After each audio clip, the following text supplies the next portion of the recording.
First of all आप लोगों को गुड मॉर्निंग। मैं यही अंबिकापुर गई हूँ और जैसे दिलीप बताया कि मैं इनका सीनियर रहा हूँ, तो 2014 में मैं स्टार्ट किया था पढ़ना ग्रेजुएशन अपना साई कॉलेज से ही पढ़ा हूँ मैं BSc कंप्यूटर साइंस में। उसके बाद फिर मैं 2017 में ग्रेजुएशन कंप्लीट किया तो साई कॉलेज का उस टाइम पे बेस्ट स्टूडेंट भी रहा था। तो उसके बाद फिर मैं अपना मास्टर्स किया था PG कॉलेज अंबिकापुर से मैथमेटिक्स से। फिर मैंने अपना प्रिपरेशन स्टार्ट किया 2019 से। उस टाइम पे मैं बिलासपुर गया था कुछ टाइम के लिए। फिर कोविड लग गया, तो कोविड लगा फिर पढ़ाई जो है एकदम जीरो हो गया, थोड़ा सा फ्लो जो है वो थोड़ा सा रुक सा गया था। फिर 21 से वापस से स्टार्ट किया, 2021 वापस से मैं बिलासपुर गया, कोविड के बाद घर आ गया था। फिर एक साल वैसे ही पेपर इतना टफ आ गया था 21 वाला कि मेरे को लगा प्रीलिम्स होगा ही नहीं। फिर जैसे कि मेरा 5वां अटेम्प्ट था तो पहला दूसरा प्री ही नहीं निकला। उस टाइम पे पहला प्री निकलता लेकिन वही 2-3 नंबर के लिए रह गया था। उस साल कट ऑफ हम लोग को जैसे बोलते थे कि अगर 60 प्लस चला गया, 65 प्लस चला गया आपका क्वेश्चन सही तो आप रुक जाइएगा, मतलब 120 125 के राउंड तक कट ऑफ जाता था। तो आप अगर 65 बन जा रहा है तो 130 ला लो, सही, कोई दिक्कत नहीं। तो वही 2019 में मेरा 129 दशमलव समथिंग था, 2-3 नंबर से कट ऑफ हाई चला गया तो नहीं मिला। फिर 21 वाले में पेपर इतना टफ आया कि किसी को ये लगा ही नहीं कि निकलेगा। हम लोग गए थे वहीं बिलासपुर, तुरंत वापस आ गए जैसे ही प्रीलिम्स हुआ, उसके 2-4 दिन बाद अंबिकापुर वापस, नहीं यार नहीं होगा प्रीलिम्स, और गलती से उसी साथ प्रीलिम्स निकल गया। फिर अब जाने का भी टाइम नहीं था तो प्रीलिम्स स्टार्ट किया, हो गया नहीं। फिर मेंस का मैं यहीं से स्टार्ट किया, मेंस यहीं से किया तो सब मेंस भी निकल गया। तो 21 वाले में प्रीलिम्स निकला, मेंस निकला, इंटरव्यू दिया मैं, 116 रैंक बना। उस साल 171 पद थे लेकिन मिला नहीं कुछ, क्योंकि ओबीसी में हूं तो कुछ पता नहीं मिला। फिर वापस से 22 वाला रिजल्ट हम लोग को उस टाइम रुका हुआ था 6-8 महीने के लिए। रिजर्वेशन का कुछ मैटर चल रहा था कि यहाँ स्टेट में 58% रिजर्वेशन है, लेकिन जो हाई कोर्ट है वो बोला था कि आपको 50% लिमिट को लाइए, तो वो नहीं पाया। इसके कारण जो है रुक गया रिजल्ट। 6-8 महीने तक हम लोग सितंबर में इंटरव्यू दिए थे 21 वाला, और वो रिजल्ट आया है मई में। तो हम लोग जो 6-8 महीना का ड्यूरेशन था, बहुत तकलीफ वाला टाइम था कि यार क्या करें क्या नहीं, सही फील्ड तो चुने कि नहीं चुने, ये चीज चल रहा था माइंड में। फिर मई में 11 तारीख को आया 2022 के प्रीलिम्स का रिजल्ट और 2021 के इंटरव्यू का रिजल्ट आया। तो प्रीलिम्स में क्वालिफाई कर गया 22 वाला फिर से, लेकिन रात में उसी दिन रिजल्ट आया तो उसमें मेंस और इंटरव्यू का मेरा रिजल्ट रुक गया। वही 116 जो रैंक बताया, कुछ नहीं मिला, तकलीफ था बहुत ज्यादा। 11 मई को रिजल्ट आया, अगले महीना जून में 13-14 के आसपास से मेंस का एग्जाम था फिर से। तो 5-6 दिन शोक मनाया हमने। फिर कुछ ऐसा भी खबर चला कि बस रिजल्ट कुछ खराब किया गया है, वो भी थोड़ा तकलीफ था कि यार पूरा इतना मेहनत किए, तो ये सारा चीज भी था। फिर वापस से 1 महीना में तैयारी किया, जो पिछले साल के प्रीलिम्स में जितना मेंस में मेरा नंबर था उससे लगभग 100 नंबर मेंस ज्यादा आया। तो 2022 वाले मेंस में मेरा लगभग 776 नंबर था। उस साल मेंस के बाद इंटरव्यू में मेरे को थोड़ा नंबर कम मिल गया, 60 नंबर था। पिछले बार 101 मिला था, इस बार 60 मिल गया, तो वो उस कारण से भी अगला दिन मेरा इंटरव्यू नहीं हो पाया, मतलब रैंक नहीं लगा। इंटरव्यू तो फिर दिया था, मैं 2 बार दिया था उसका भी। तो उस साल 150 रैंक आया मेरा और पोस्ट थे 211, तो मिला नहीं कुछ।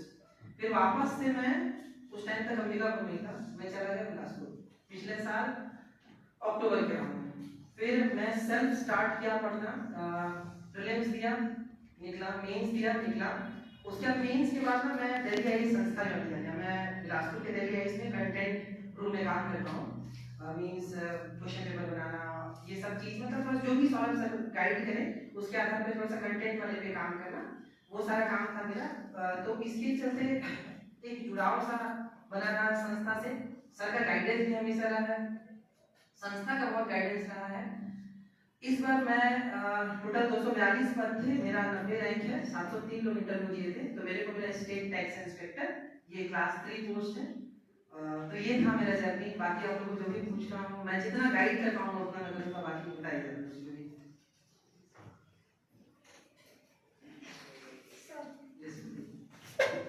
As you said कि आपने 2014 से तैयारी चालू कर दी थी, तो जनरली क्या होता है कि हम पढ़ते तो रहते हैं बट दिमाग में और प्लस हमारे आसपास की सराउंडिंग्स में भी बहुत सारी नेगेटिविटीज होती है जो हमें बार बार हमारा जो एम होता है जिसके लिए हम प्रिपरेशन करें उस बात को छोड़ने के लिए फिर वो हमें इनडायरेक्टली कंपेयर करने लगती। तो आपने उस सारे नेगेटिव थॉट से कैसे डील किया?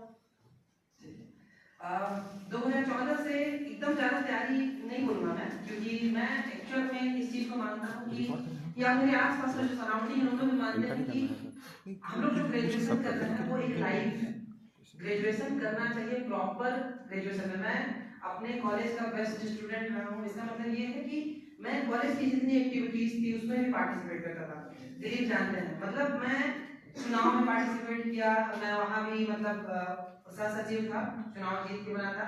साथ में मैं एनएसएस का भी स्टूडेंट रहा हूँ। तो मतलब ये कहना चाहता हूँ कि कॉलेज लाइफ थोड़ा जीतना चाहिए। और सराउंडिंग की बात रही तो मैं घर में मैं अपने भाई लोग बहन का अगर मैं बोलूँ तो 2 दीदियां हैं, एक मैं तीसरे नंबर का हूँ, चौथे नंबर पे मेरा भाई है।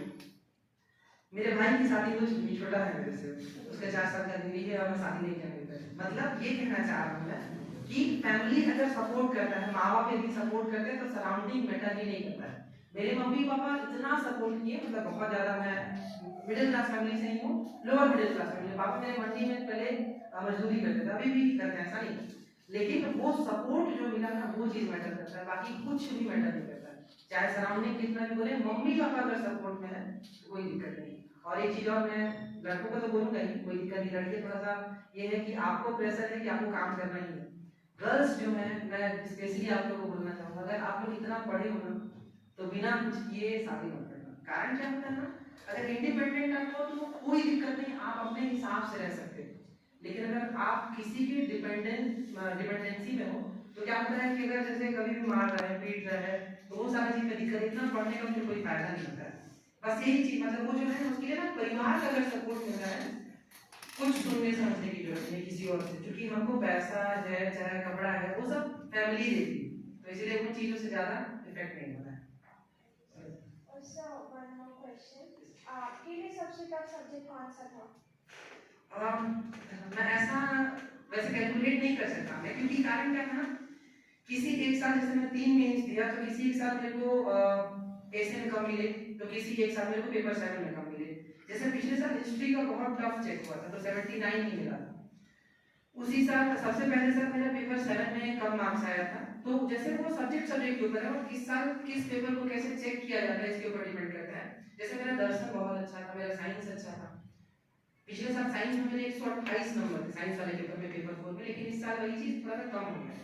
तो वो मिक्स टाइप से कोशिश करना चाहिए कि थोड़ा सा जैसे जो सब्जेक्ट दिक्कत होता है, जैसे मेरे को थोड़ा सा दिक्कत होता था क्या, पेपर 7 चूंकि वर्सेटाइल है, जैसे मेंस के पर्सपेक्टिव से मैं बोलूं तो पेपर 7 में ना करंट रिलेटेड चीजें ज्यादा है, तो वो थोड़ा सा दिक्कत करता है, तो उसको थोड़ा सा ध्यान देने की ज्यादा जरूरत है। जो दिक्कत करता है उसको थोड़ा ज्यादा पढ़ने तो प्रिपेयर ज्यादा है।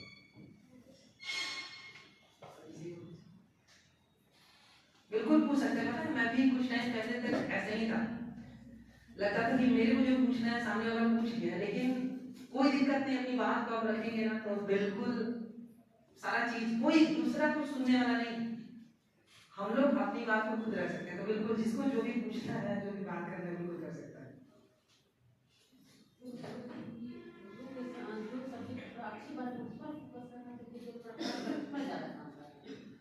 जो अच्छे सब्जेक्ट्स हैं, जैसे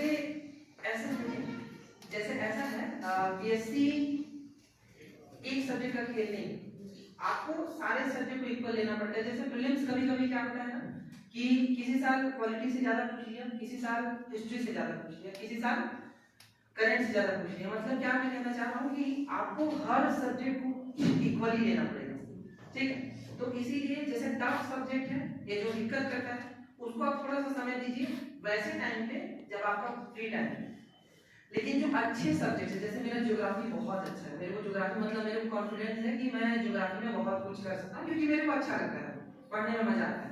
तो उसका मतलब ये नहीं कि उसको टाइम नहीं देना है, उसको और अच्छा करेंगे तो हो सकता है उसमें आप लोग फुल मार्क्स ला सकते हैं। तो बैलेंस करके चलना है, मतलब किसी भी सब्जेक्ट को छोड़ना नहीं, चाहे वो साइंस हो, चाहे ज्योग्राफी हो, चाहे जो जैसे हम लोग क्या करते हैं ना प्रीलिम्स में भी जो कोर सब्जेक्ट्स होते हैं, जैसे ज्योग्राफी है, इकोनॉमिक्स है, पॉलिटी है और हिस्ट्री, ये 4 को फोकस करते हैं। बाकी जैसे जो साइड सब्जेक्ट्स हैं, जैसे कि ईवीएस है, साइंस एंड टेक्नोलॉजी है, साइंस है, art and culture of India, जैसे मंदिर निर्माण से भी बोल रहा हूँ, या फिर गुफा निर्माण शैली, ये सारा चीज हम लोग छोड़ देते हैं। लेकिन अगर किसी साल वो आ गया तो अगर आपको पता है तो लीड दिला देगा। तो मतलब मेरा ये कहना है कि किसी भी सब्जेक्ट को छोड़ के नहीं चलना, सारे सब्जेक्ट को लेके चलना है। और कोई वॉइस का कोई क्वेश्चन नहीं? सब लोग मतलब कितने साल वाले तैयारी वाले हम लोग? पहले पता है अंबिकापुर में प्लेटफॉर्म नहीं था। अंबिकापुर में हम लोग को जैसे कुछ भी हो बाहर जाना पड़ता था, आजकल सारा सुविधा अवेलेबल है। बहुत सही जगह पे आप लोग को एकदम जैसे डेडिकेटेड टीचर अगर नहीं बता रहा, मान लो चलो यहाँ पे अगर नहीं कोई टाइम दे पा रहे हैं तो आप ऑफिस में जाके पूछिए, आप ही के लिए बैठे हैं कहीं भी। मैं यहीं की बात नहीं कर रहा हूँ। जैसे आप लोग अगर गाइड लोगे ना, जैसे स्टार्ट करोगे पढ़ना तो हर कोई गाइड करने के लिए लगे रहता है, बिल्कुल बहुत मोटिवेशन मिलता है। मैं खुद अभी जब आया वापस बिलासपुर से अंबिकापुर तो मतलब इतना सब खुश हुए, पूरी फैमिली खुश हुई, आसपास का सराउंडिंग खुश हुआ, मेरे फ्रेंड्स खुश हुए, जो मेरे सपोर्ट करते थे उन लोग खुश हुए। तो मतलब थोड़ा सा समय तो लगा, लेकिन अब वो जो टाइम है वो चीज आगे बढ़ गया। मेरे को भी, मैं भी सच में मतलब पहले यहीं पे था, मतलब यहीं बैठा था, वेट करते थे हम लोग। कुछ टाइम पे जब 12-14 के आसपास शुरू में बस ऐसे ही चले जाते थे कोचिंग, आके घर में बस्ता फेंक दिए। उस टाइम पे यहाँ पे फ्रेंड ना क्लासेस चले थे फ्री में, तो उसमें ना जो IAS IPS होते थे या फिर जो कुछ स्टेट लेवल के ऑफिसर्स होते हैं वो आके पढ़ाते थे सब। तो वैसे टाइप्स हम लोग शुरू किए। उस टाइम पे उतना गाइडेंस भी नहीं मिलता था कि यही करना है। मैं ये बोलूँगा कि ग्रेजुएशन की लाइफ को जिए कोई भी आदमी, जैसे first year second year final proper आदमी को ग्रेजुएशन लाइफ जीना चाहिए। उसके साथ साथ थोड़ा सा बेसिक तैयारी करते हैं, क्योंकि छत्तीसगढ़ का जो PSC है 1 साल लेट चलता है, मतलब आपका 21 कंप्लीट हो जाना चाहिए तब जाके आप PSC का प्रीलिम्स एग्जाम देने के लिए क्वालिफाई होते हैं। तो इसलिए ग्रेजुएशन की लाइफ को प्रॉपर जीना चाहिए। उसके बाद फिर आपको इधर साथ साथ में आप करते रहो, ऐसा नहीं बिल्कुल करते रहो, कॉम्पिटिशन बहुत टफ है। एक हॉस्टल वार्डन के एग्जाम में 6.5 लाख फॉर्म बनाया था। मेरा सेंटर, मैं हूँ अंबिकापुर का, रहता बिलासपुर में हूँ, मेरे को सेंटर मिला था जगदलपुर। क्योंकि जब मैं भरा ना शायद 1 तारीख से स्टार्ट हुआ, 30 तारीख तक टाइम था, 15 के आसपास में जब भरा उस टाइम पे कोई सेंटर खाली नहीं था, केवल 2 सेंटर खाली थे, एक सुकमा और एक बस्तर। तो मेरे को जगदलपुर भरना पड़ा। मतलब ये कहना चाह रहा हूँ इतना कंपटीशन है, गलाकाट कंपटीशन जो होता है ना वो वाला। तो जो जितना अच्छे से तैयारी करेगा उसका बेनिफिट मिलता है बहुत ज्यादा। हम लोग डर में कि कैसे लगेगा, जब 2 साल 3 साल हो गया तो लगा कि अब कैसे सही फील्ड तो चुने। वाकई में ये चीज डर लगता है, लेकिन अब जब हो गया ना तो पूरा डर खत्म हो गया। और वाकई में हम लोग भी स्टार्ट किए थे तो डर था ये चीज का, और चाहते थे कि कोई गाइडेंस मिले कुछ हो, लेकिन उतना उस टाइम पे नहीं था। अब हो गया है तो आप बिल्कुल आप लोग कहीं से भी इन चीजों को जान सकते हैं। और कुछ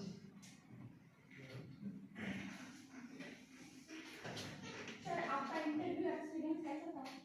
उसके लिए क्या तैयारी की थी? जैसे इंटरव्यू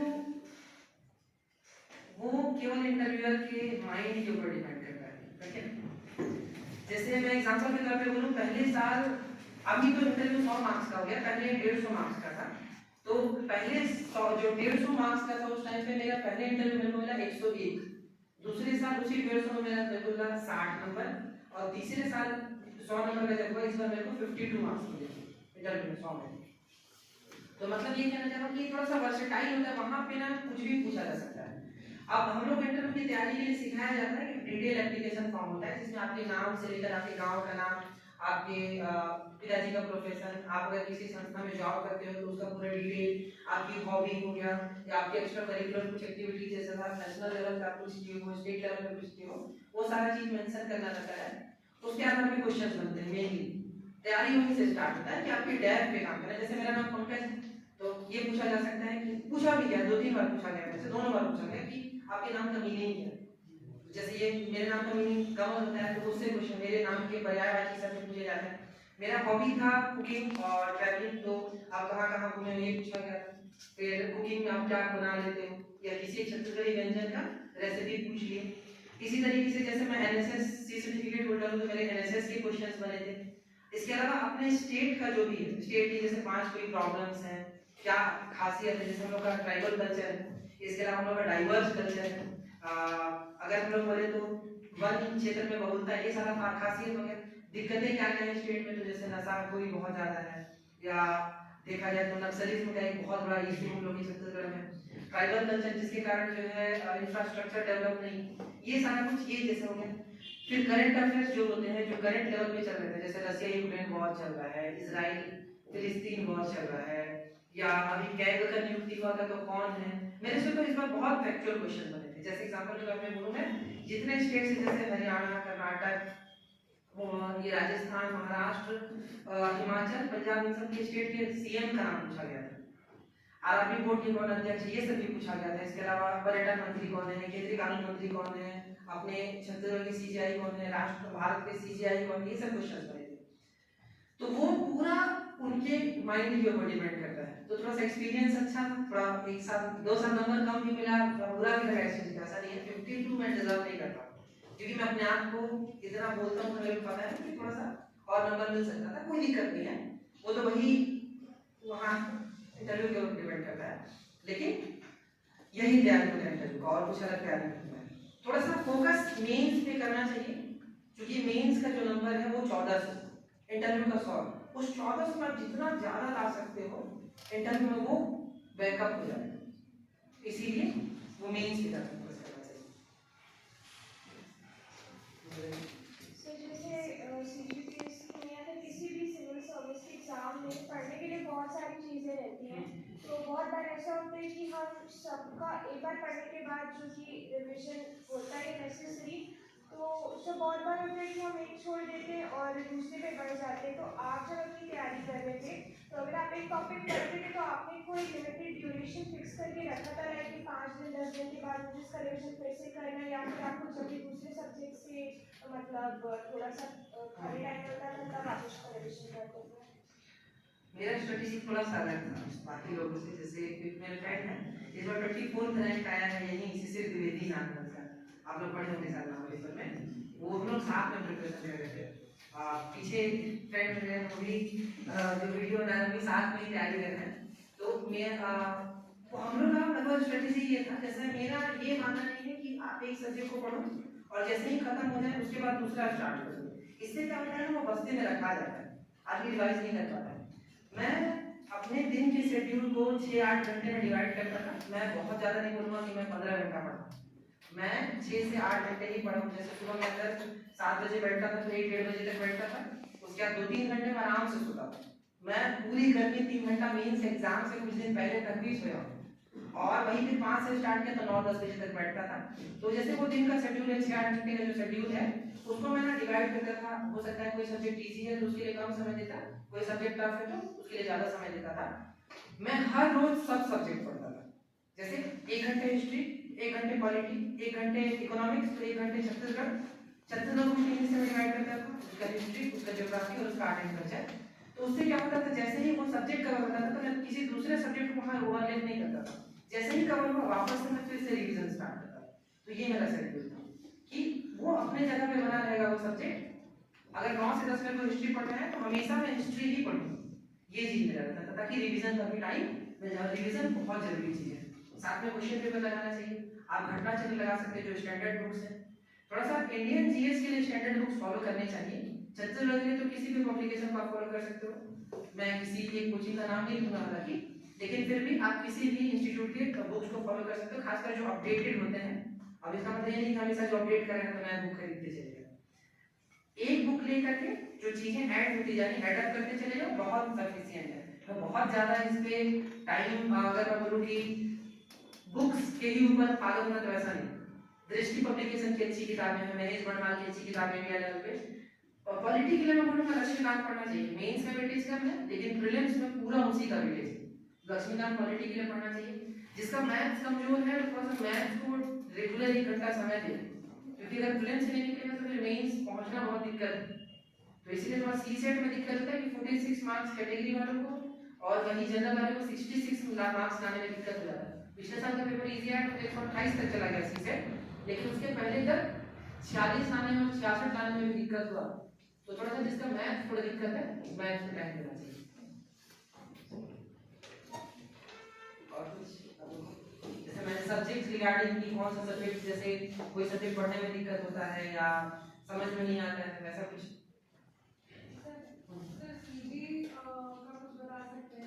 बहुत सारे फैक्ट्स हैं, उतने सारे फैक्ट्स हैं ना, मतलब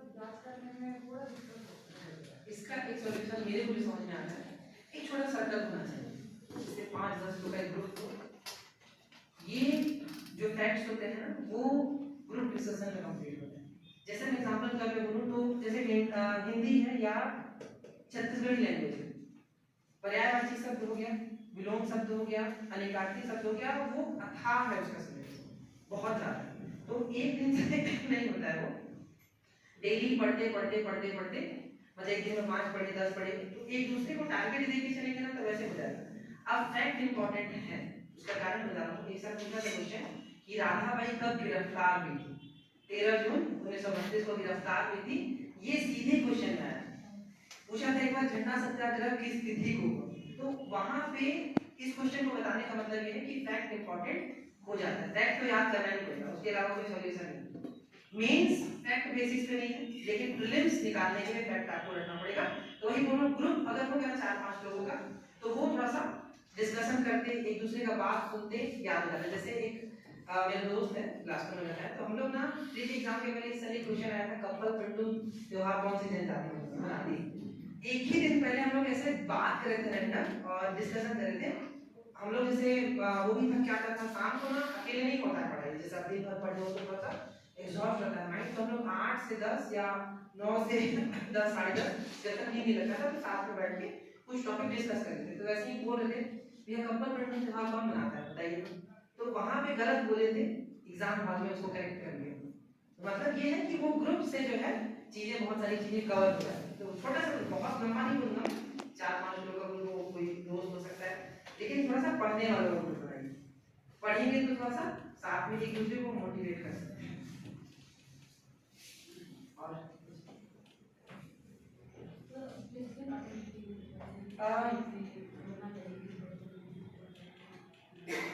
पढ़ना अपनी जगह में अलग है और एग्जाम हॉल अपने आप में एक अलग है, ठीक है। वो जो 2 घंटा है ना वो सबसे ज्यादा मायने रखता है। वहां पे थोड़ा सा 3-4 चीज है, बस एक चीज केवल पढ़ाई की नॉलेज है ऐसा जरूरी नहीं है, आपका मेंटल हेल्थ बहुत जरूरी है। मैं नींद को भी मानता हूँ कि प्रॉपर आदमी को 6 से 7 घंटे 8 घंटे सोने चाहिए डेली।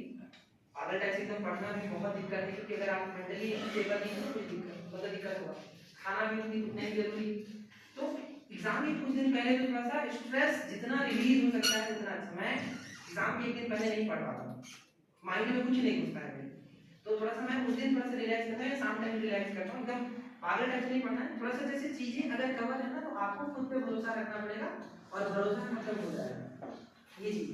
तो वो 2 घंटे में अगर पेपर टफ है तो सबके लिए टफ है, बस मेरे लिए टफ नहीं, तो थोड़ा सा वहां जजमेंट करने की जरूरत है। अगर इजी आया तो ऑटोमेटिकली कटअप ज्यादा चला जाएगा, और हार्ड आया तो ऑटोमेटिकली कटअप कम चला जाएगा। जैसे थोड़ा सा पेपर इजी हो चाहे टफ हो, अगर आप अटेम्प्ट कम करेंगे तो आप ऐसे ही रेस से बाहर हैं। जैसे 100 क्वेश्चन है, वही 50 क्वेश्चन अटेम्प्ट किया, कोई वहीं पे 60 क्वेश्चन अटेम्प्ट किया, किसी का 10 क्वेश्चन गलत हुआ, जैसे 50 क्वेश्चन वाले का 10 क्वेश्चन गलत हुआ तो कितना नंबर माइनस होगा, समथिंग 3.5 क्वेश्चन का माइनस कर लीजिए। और कोई अगर वही 60 क्वेश्चन अटेम्प्ट किया, उसका अगर 15 क्वेश्चन माइनस हुआ तो जो 5 क्वेश्चन है वो मेकअप कर लेंगे। तो मेरा कहना ये है कि थोड़ा सा अटेम्प्ट ज्यादा बढ़ाने का कोशिश करिए। थोड़ा सा पेपर इस बार इजी आया था तो किसी लोग 70 जो हमारे वो लोग जनरली आउट हो गए, बाहर ही हो गए थे, वही 80-90 वाले पूरे इन थे। तो थोड़ा सा अटेम्प्ट को बढ़ाना तो चाहिए बिल्कुल। हाँ, क्वेश्चन की प्रकृति के ऊपर भी डिपेंड करता है, प्लस वो एग्जाम हॉल का कैलकुलेशन। पहले से माइंडसेट बना के नहीं जाना है कि 60 क्वेश्चन ही मैं अटेम्प्ट करूंगा या करूंगी, या 70 ही अटेम्प्ट करूंगी। अगर पेपर टफ लगा है तो थोड़ा सा रुक जाना है, अगर एकदम ही नहीं बन रहा है तो एकदम बहुत ज्यादा एकदम हाथ पांव मारने की जरूरत नहीं है, लेकिन फिर भी थोड़ा सा कोशिश करना है कि थोड़ा ज्यादा अटेम्प्ट करना है, क्वेश्चन अटेम्प्ट करना बहुत जरूरी है। वही बोला, थोड़ा सा प्रैक्टिस जो है ना, घटना चक्र हो गया या लोकल पब्लिकेशन है, जैसे छत्तीसगढ़ लेवल पे जो लोकल पब्लिकेशन जो पहले आए हुए क्वेश्चंस है वो सब चीज। और जैसे मेंस का जो है, एक चीज मैं और ऐड करना चाहूंगा कि मेंस का जो सिलेबस है वो डिफाइंड सिलेबस है, प्रीलिम्स का सिलेबस डिफाइंड नहीं है। जैसे छत्तीसगढ़ इतिहास बोल दिया या विज्ञान बोल दिया, तो विज्ञान बस कुछ भी पूछा जा सकता है, तो थोड़ा सा प्रीलिम्स को थोड़ा ज्यादा पढ़ने की जरूरत। 2 महीने समय बचे, अगर देखा जाए तो कम है, लेकिन देखा जाए तो बहुत सारा चीज प्रिपेयर किया जा सकता है। यूपीएससी पैटर्न चल रहा है, तो मेरे वैसा हो सकता है, जरूरी नहीं कि मैं जो बोलूं सही हो, लेकिन हो सकता है कि इस बार करंट ओरिएंटेड चीजें हो जाए। यूपीएससी कुछ है नहीं, है करंट ओरिएंटेड। जैसे पिछले साल के मेंस में बहुत सारा चीज करंट बेस्ड में पूछा गया था, मतलब एनालिटिकल पूछा गया था, आपका क्या व्यू है, आप इसमें कैसे कर सकते हैं, इस टाइप से क्वेश्चन पूछा गया था। तो थोड़ा सा उन चीजों को ध्यान लेके चलना है। और मेंस का जैसे तैयारी कर रहे हैं आप लोग, तो बाद में मुलाकात हो रही है, इसलिए मैं अभी इसको जोड़ रहा हूँ कि मेंस में जो सिलेबस है आप उसको तो कवर करोगे, लेकिन 2018 के पहले का भी जो सिलेबस है उसको भी थोड़ा सा कवर करते चलना। मतलब सिलेबस नहीं बोलूंगा मैं, जो प्रीवियस ईयर क्वेश्चन आए हैं। जैसे एग्जांपल के तौर पे साइंस में C3 C4 साइकिल आता नहीं, हम लोग के सिलेबस में नहीं, या नेफ्रॉन का स्ट्रक्चर सिलेबस में नहीं, लेकिन इस साल पूछा गया था। प्राइमरी सेकेंडरी टर्शियरी एल्कोहल नहीं है सिलेबस में, लेकिन पूछा गया। तो मेरा कहना है कि उसको भी थोड़ा सा कवर करते चले, कि जो आए हुए क्वेश्चन है इसको, जो बार बार रिपीट हो रहा है उसको, तो वो चीज होता है मेंस का टाइम। मैं मेंस पे ही फोकस करने के लिए बोलूंगा, अभी तो नहीं, लेकिन कुछ टाइम बाद मेंस में थोड़ा सा शिफ्ट हो जाना है। और जैसे रिजल्ट प्रीलिम्स के बाद रिजल्ट का वेट नहीं करना, टाइम नहीं मिलता, एकदम तुरंत जो है तैयारी स्टार्ट कर देना है। जो सेकंड हिस्से वाले पेपर है आप नोट्स भी बना सकते हो। मैं हिस्ट्री के नोट्स की बात नहीं करूंगा, मैं खुद नोट्स नहीं बनाता, मैं स्टैंडर्ड बुक फॉलो करता था। लेकिन जैसे सेकंड हिस्से, जैसे साइंस वाला जो टाइमिंग है, जो जैसे सुबह 2 हाफ में पेपर होता है, एक हाफ होता है 9 से 12, दूसरा होता है 2 से 5। तो 9 से 12 वाले के लिए आप सुबह 5 बजे उठ के आप प्रिपेयर कर सकते हो, रात में भी घर जाओगे तो आप प्रिपेयर कर सकते हो। लेकिन जो 2 से 5 वाला टाइम है उसके लिए आपको टाइम नहीं मिलेगा, क्योंकि बीच में आपको नाश्ता भी करना है, थोड़ा सा आराम भी करना है। नहीं, मैं 12 बजे निकला एग्जाम दे के 12:15 बजे तक मेरे को थोड़ा टाइम लगेगा, फ्रेश हुआ, 2 बजे फिर एग्जाम, मतलब मेरे को पौने 2 बजे जाना है, मतलब मेरे पास मुश्किल से 1.5 घंटे बचा है। तो वो हिस्से के लिए जितना ब्रीफ नोट्स हो ना अच्छा है, उस ब्रीफ नोट्स को आप एग्जाम के पहले ही पढ़ो, उसके पहले डिटेल नोट्स पढ़ लो, लेकिन एग्जाम के पहले के लिए छोटा सा ब्रीफ नोट्स होना चाहिए। जैसे एग्जांपल के तौर पे मैं बोलूं, साइंस वाला पेपर हो उसके लिए छोटा नोट्स होना चाहिए, सोशियोलॉजी का एकदम छोटा ब्रीफ नोट्स होना चाहिए, कम से कम पॉइंट लिखते बने।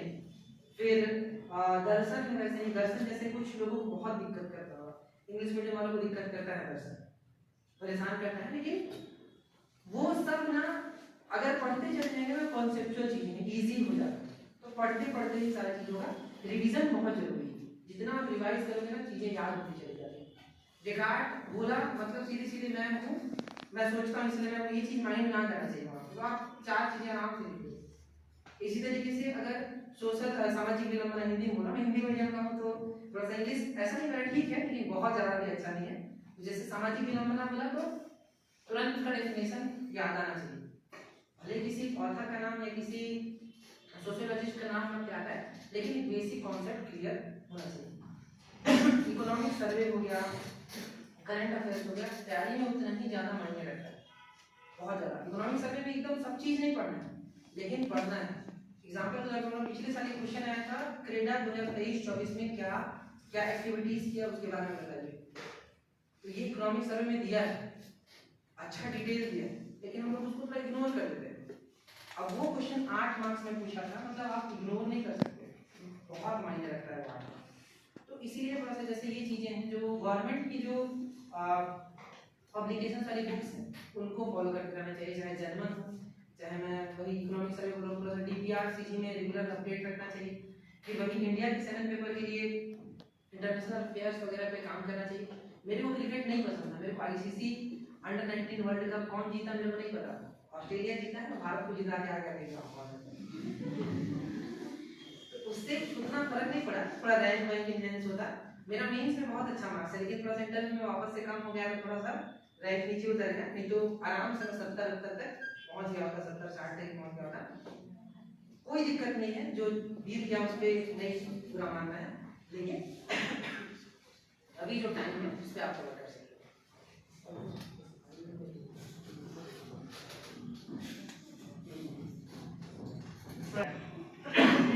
सिलेबस कंप्लीट नहीं है, मतलब क्या पढ़ें क्या सुने ऐसा लग रहा है, तो मतलब टेंशन है।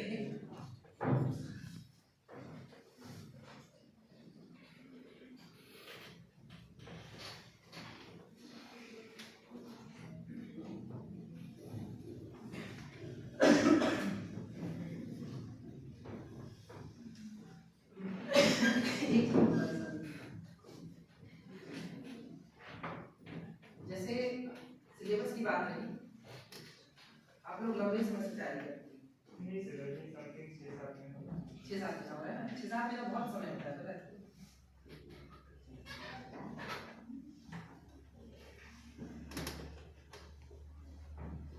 मतलब ये कहना चाह रहा हूँ 6 से 7 महीना में अगर आप ईमानदारी से पढ़े तो बहुत पर्याप्त समय होता है। बैठे ना चलिए।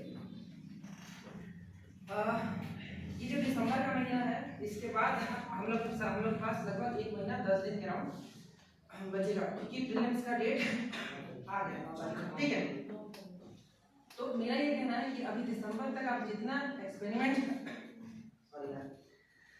एक्सपेरिमेंट कर सकते हो आप कर सकते हो, मतलब नई चीज़ों को पढ़ सकते हो। जैसे मैं जो साइड सब्जेक्ट्स बोला ना, साइंस है, सोशल एस्पेक्ट है, आर्ट एंड कल्चर एरिया है, ये चीज़ों को थोड़ा सा कवर करते चलना चाहिए क्योंकि आप पूछ रहा है, ठीक है। इसके 1 महीने बाद पूरा रिवीजन मोड पे चलेगा। थोड़ा सा कोर सब्जेक्ट को एकदम हमेशा ही प्रायोरिटी देना चाहिए। हिस्ट्री किसी से नहीं भी बनता है ना तो भी हिस्ट्री पढ़ना चाहिए, ज्योग्राफी किसी से नहीं बनता है तो भी पढ़ना चाहिए, क्योंकि पूछता है वो बेसिक सिलेबस वो रहेगा ही, चाहे वो अभी पूछे बाद में पूछे, लेकिन हो सकता है पूछे। इकोनॉमिक सर्वे थोड़ा सा देखना चाहिए, किसी साल इकोनॉमिक सर्वे से 10 क्वेश्चन पूछ लेगा, किसी साल हो सकता है 5 ही क्वेश्चन पूछे, लेकिन आप उसको छोड़ नहीं सकते इकोनॉमिक सर्वे को।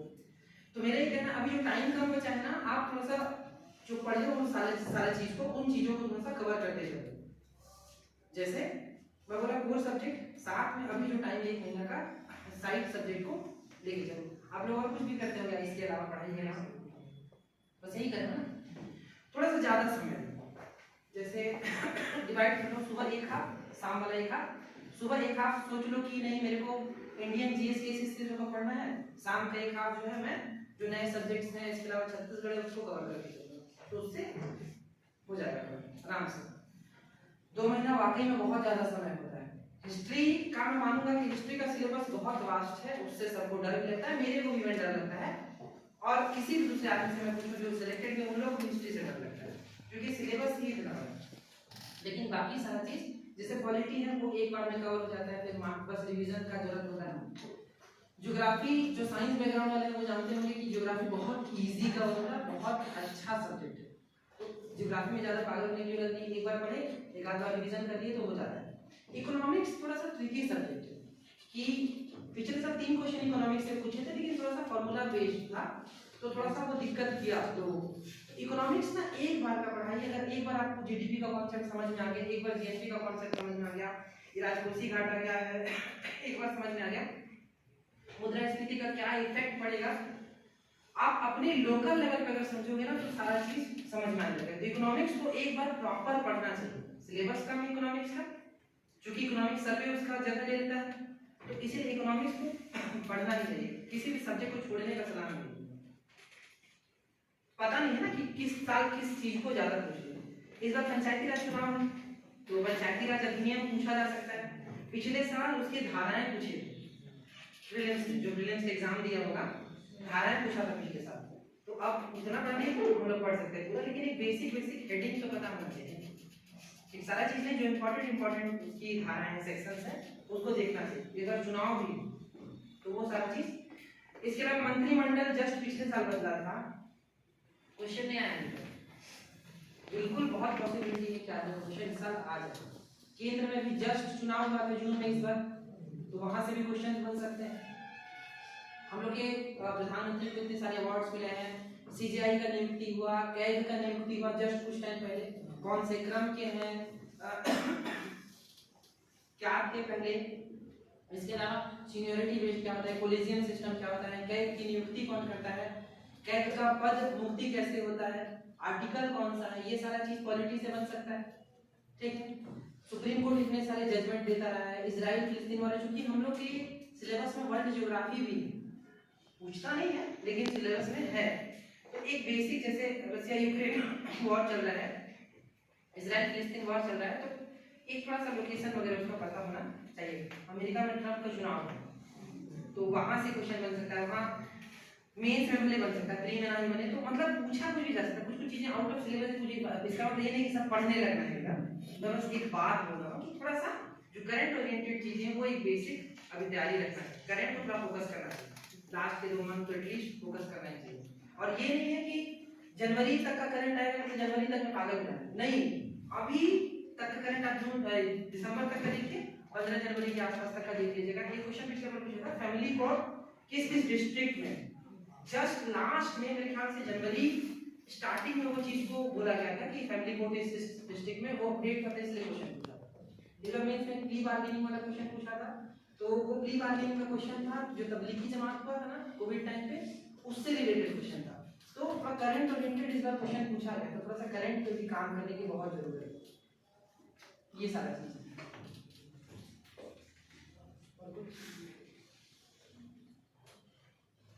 बाकी व्यापम वाले के साथ आप लोग भी बहुत अच्छा तैयारी की थी, क्योंकि आजकल व्यापम का भी स्टैंडर्ड बढ़ गया है।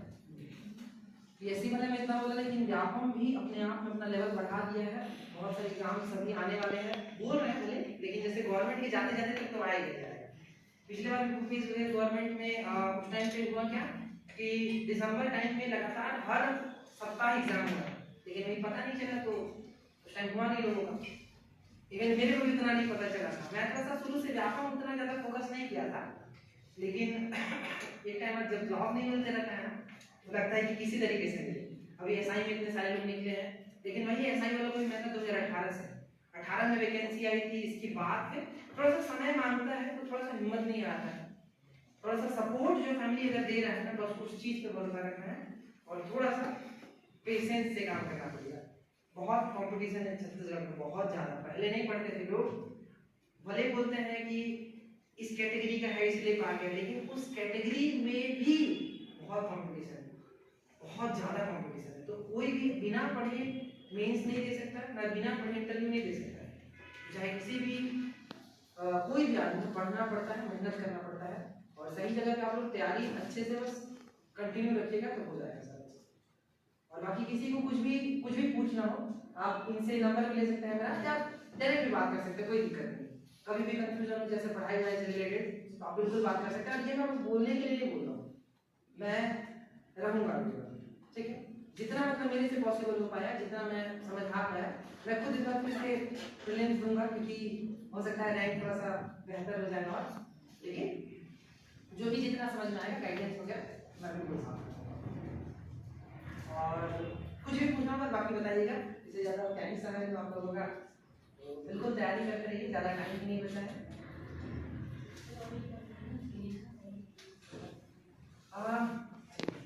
तो मेंस का जो लेखन शैली है, उसके लिए जैसे मैं एक साल पैराग्राफ में लिखा था पहला साल, क्योंकि बताया ना 21 का एग्जाम हुआ, तो उस टाइम पे मैं तुरंत वापस आ गया था, मेरा तो बहुत टाइम नहीं था मेरे पास। थोड़ा स्पीड मेरा अच्छा है लिखने वाला, हिंदी मीडियम का, लेकिन फिर भी स्पीड मेरा बहुत अच्छा है, ऐसे कि मेरा कॉपी कंप्लीट हो जाता है। जैसे लिखूं तो जैसे जो 7 पेपर है मैं कंप्लीट कर लेता हूँ। मैथ्स भी मेरा बहुत सही है, तो जैसे पहले साल मैथ्स इजी पूछा था तो मेरा 50 में 47 नंबर आया था मैथ्स में। दूसरे साल नंबर घटा, 50 में थोड़ा पेपर टफ था तो 31 नंबर ही आया, क्योंकि टाइम भी थोड़ा दिक्कत था। इस बार तो पता नहीं चला कितना नंबर है, आपको पूरा पेपर पता चला है, बस जैसे कॉपी आएंगी तो पता चल जाएगा। तो थोड़ा सा जैसे जो मैथ्स वगैरह सब्जेक्ट है वो सब नंबर देता है। मैं पहला साल पैराग्राफ में लिखा था, दूसरे साल भी लगभग पैराग्राफ में लिखा था, लेकिन नंबर बहुत अच्छे मिले थे। इस साल में थोड़ा सा पेपर ऐसा था ना कि एनालिसिस करना था, तो अगर ज्यादा आदमी इधर उधर करता, पॉइंट वाइज लिखता, कुछ चीजों पॉइंट वाइज लिखा, जैसे ऐसे पॉइंट वाइज लिखा हूं, पिछले साल पैरा में लिखा था तो भी 116 मिला था, इस साल पॉइंट में लिखा था तो भी 116 मिला था। लैंग्वेज बहुत जरूरी है, लैंग्वेज में लगता है इजी, लेकिन लैंग्वेज है बहुत टफ। जैसे साहित्यकार वगैरह पहले वेटेज कम था, अब साहित्यकार से 10 क्वेश्चन सीधे सीधे पूछे जाने लगे, तो थोड़ा सा वो सब चीज पे भी ध्यान देने की जरूरत है।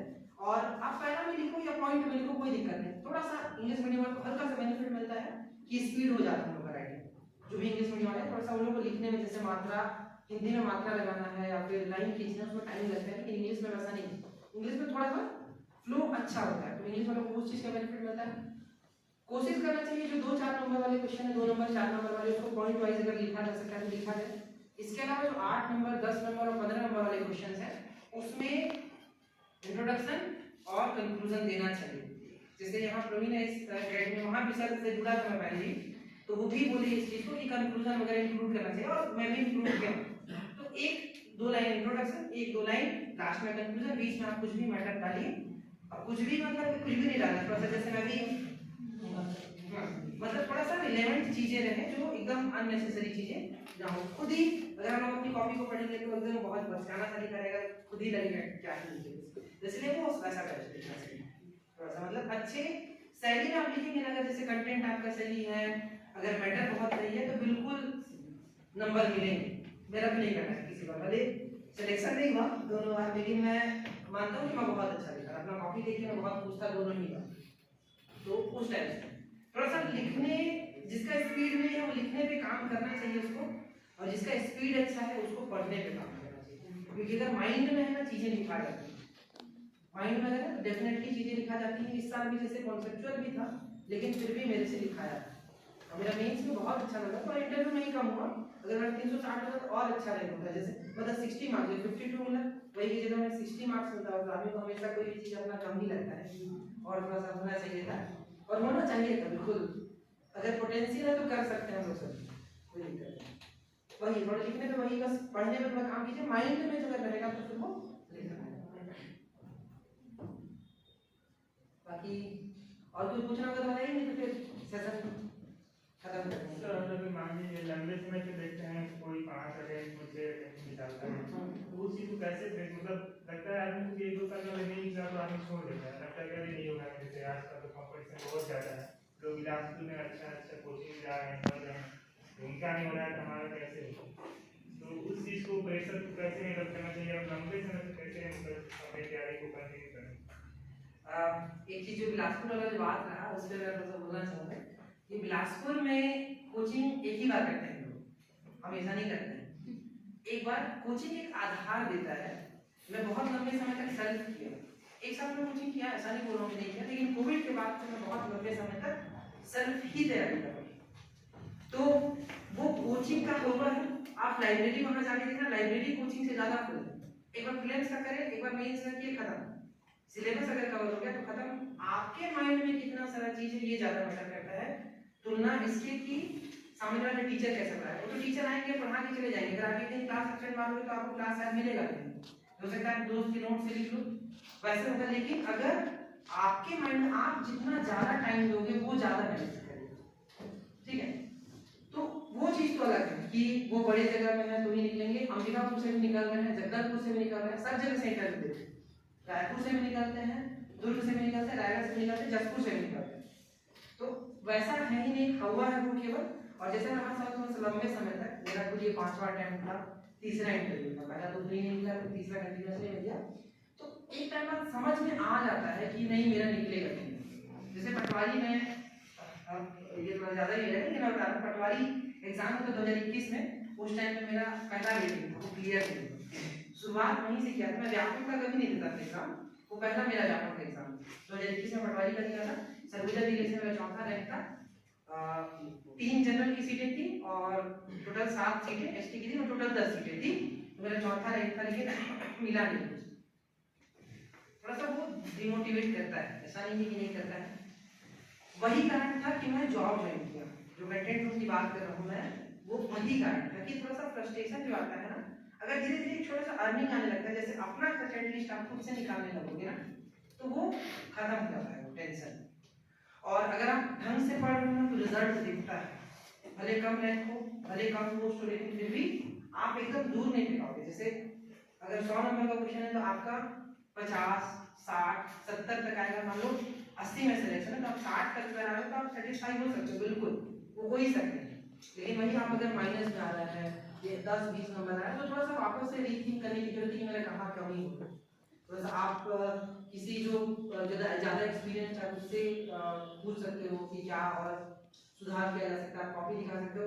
और बिल्कुल इसमें कोई हर्ज नहीं है कि आप अपना बात को बताओ कि मेरे साइड से ये कमी हो रहा है। जो अच्छा आदमी है वो समझेगा आपकी बात को, वहां पे वो सही सजेशन देगा। तो वो चीजों को थोड़ा स्टेबिलिटी तो रखना पड़ेगा माइंड में। ऐसा नहीं है कि तुरंत मिल जाता है। वैकेंसी आती है 200-250 पीएचडी में, व्यापक 4-5 साल से कुछ नहीं दिया, अगर देखा जाए तो कुछ ही नहीं एग्जाम है। एडीओ कब से बोल रहे थे आएगा आएगा, लेकिन आया नहीं। हॉस्टल वार्डन कहाँ 500 सीट था, फिर वापस से घटा के उसको 300 कर दिया गया। 300 के लिए 6 लाख फॉर्म भरे, 6 लाख में 2.5 लाख तो दिए होंगे ना फॉर्म एग्जाम। 2.5 लाख में कितने सारे सहकारिता नहीं, 400 पोस्ट आया, कितने सारे लोग एग्जाम दिए। ऐसे होता है, मतलब थोड़ा सा वेट करना पड़ेगा, ऐसा नहीं है। तो वही बोला ना कि जो साथ में अगर फैमिली का सपोर्ट है तो कोई दिक्कत नहीं, लेकिन अगर नहीं मिल रहा सपोर्ट तो थोड़ा सा आप साइड लाइन से कुछ काम करना चालू करो।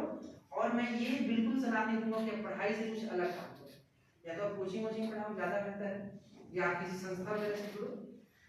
आप ट्रेडिंग वगैरह कुछ लोग करते हैं आजकल, उसमें भी पैसा है, ऐसा नहीं। तो साइड में थोड़ा सा जैसे पैसा साथ रहेगा तो आराम से आप स्टेबिलिटी से काम कर सकते हैं, तो वो माइंड को स्टेबल कर देगा। लेकिन एकदम पढ़ाई से अलग नहीं होना है, क्योंकि फिर पढ़ाई से अलग हुए तो फिर दिक्कत है, फिर मतलब छूट जाएगा। लगता है 1 साल 2 साल होने के बाद में वापस आने में बहुत ज़्यादा समय लग जाता है, तो इसलिए छूटना नहीं है पढ़ाई से। तो माहौल नहीं है तो वही सर्कल ग्रुप बनाओ, ग्रुप में एक दूसरे को मोटिवेट करते रहेंगे, निकलते हैं ग्रुप निकलते हैं। रायपुर में नालंदा में जो इस बार डीसी बने हैं वो उनका शायद 6वां 7वां टाइम था, वो 8वां जो भी 5वां 6 जो भी शायद सेकंड वाली का शायद 5वां टाइम था। हाँ ठीक, तो मतलब वो भी लगे थे और वो जॉब में थे, तो एक बार जॉब ले लेना फिर वापस से धीरे से स्टार्ट करते रहे, मतलब रुकना नहीं कि इस फील्ड में भी धीरे धीरे लोग आ रहे हैं, सपोर्ट मिल रहा है। इस बार भी ठीक ठाक वैकेंसी है, जैसे हाईलाइट जिसका थोड़ा कम थोड़ा सा ईएसआई के लिए कट जाएगा वो भले, लेकिन फिर भी बाकी भी पोस्ट अच्छे हैं, तो उन स्टार्टिंग पोस्ट के कोशिश करना, सबका नहीं आएगा। यहाँ आधा एक नंबर का के लिए रैंक सेम नंबर का रहेगा तो भी रैंक जो है मेंस ज्यादा में बनता है, फिर 3 4 लोगों का सेम नंबर था लेकिन रैंक आगे पीछे हुआ, तो उससे कोई दिक्कत नहीं, किसी का कम में ज्यादा है कोई फर्क नहीं पड़ता है, एक पोस्ट लेना है। जैसे कि अभी मेरे पास 3 साल है, मतलब 18 हो रहा है, अभी 21 में देना पड़ता है, तो उस हिसाब से कैसे प्रिपेयर करें फ्यूचर के लिए अच्छे से? कॉलेज लाइफ को थोड़ा सा जियो, थोड़ा सा तो जीना चाहिए अच्छे से। इसके बाद मेंस को रखना चाहिए, कॉलेज में 6-7 घंटे का होता है, 5-6 घंटे का होता है, आप शाम को मेंस को प्रिपेयर कर सकते हो। बोल रहे सिलेबस चेंज होगा जब होगा तब तो आगे तो नहीं हुआ है, तो आप मेंस को थोड़ा प्रिपेयर करते रहो। मेंस और प्री का सिलेबस कुछ अलग नहीं है, सेम ही है। मेंस में थोड़ा सा और ज्यादा सब्जेक्ट पढ़ने पड़ते हैं, हम लोग को पॉलिटिक्स में भी पढ़ना है, हिस्ट्री में भी पढ़ना है, ज्योग्राफी में भी पढ़ना है। मेंस वाले जो भी है वो दर्शन आप जान रहे होंगे, दर्शन को प्रीलिम्स में भी थोड़ा सा बेसिक देखना चाहिए, एटलीस्ट दर्शन का सिलेबस तो देखना ही चाहिए। तो मेंस को थोड़ा सा भी फोकस करो, जो 3-4 साल का समय है, मेंस अगर प्रिपेयर रहेगा तो प्रीलिम्स ऑटोमेटिकली धीरे से कवर हो जाएगा। अभी बताएं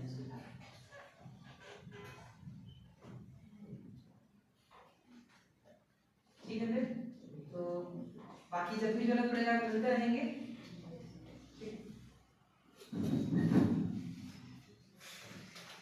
बहुत बहुत थैंक यू आप